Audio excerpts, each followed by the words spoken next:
안녕하세요. 개미 특급 열차입니다.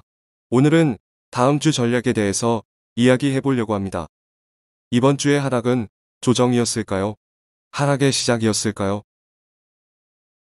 5일 동안 개인은 무려 10조를 매수했습니다. 그 기간 기관은 8조 7천억을 매도했습니다. 기관은 왜 계속 매도를 할까요? 국내 주식형 펀드 해지 현황입니다.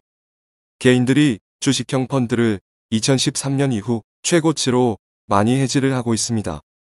올해 들어 하루도 빠지지 않고 펀드 자금 순유출이 일어나고 있습니다. 펀드 수수료를 내지 않고 내가 직접 투자하겠다는 생각들입니다. 그렇게 기관들의 밥그릇을 빼서 개인이 직접 투자를 하는데 기관이 같이 매수를 할까요?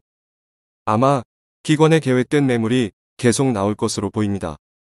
그럼 우리는 어떤 전략으로 가야 될까요? 코스피를 먼저 보겠습니다.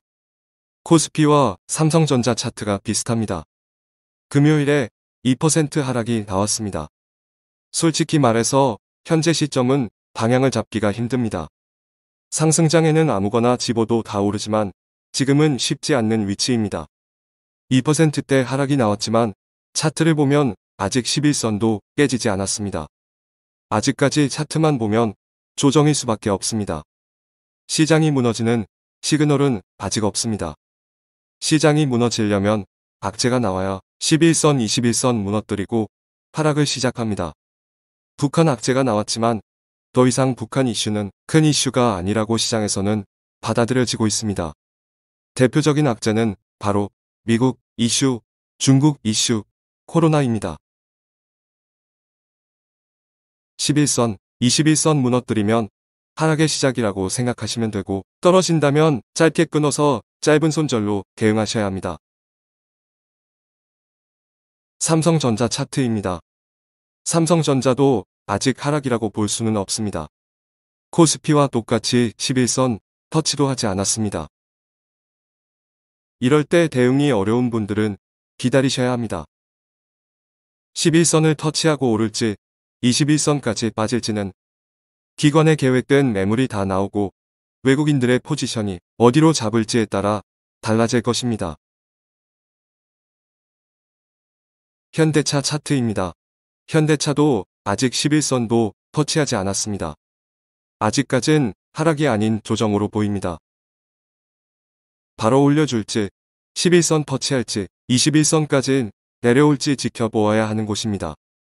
지금은 개별장세기 때문에 들고 있는 종목이 오른다면 차익 실현하시고 떨어진다면 짧게 끊어서 짧은 손절로 현금화시키고 방어적인 자세를 취해야 합니다. 악재가 없는데 조정이 올 때는 관망하셔야 합니다. 셀트리온 차트입니다. 상투에서 꼬리 달고 내려오는 가장 안 좋은 차트입니다. 치료제 발표 이후 이틀 만에 11선, 21선, 61선까지 밀어버렸습니다. 대웅 차트입니다. 11선 터치하면서 수렴이 되는 중요한 구간입니다. 57,000원 중심으로 밑으로 갈지 위로 갈지 정해져야 할 구간입니다. 대웅제약 차트입니다. 대웅제약도 대웅과 똑같이 삼각수렴하는 구간입니다. 기준점 17만원 잡고 방향이 어디로 갈지 잘 보셔야 합니다. 위로 상승할지 아래로 떨어질지 중요한 자리입니다. 종근당 차트입니다. 종근당도 아직 21선까지도 떨어지지 않았습니다.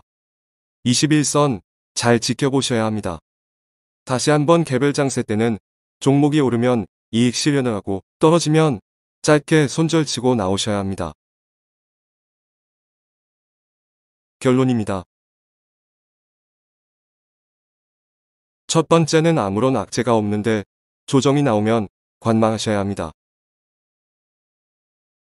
두 번째는 대응이 어려운 분들은 기다리셔야 합니다.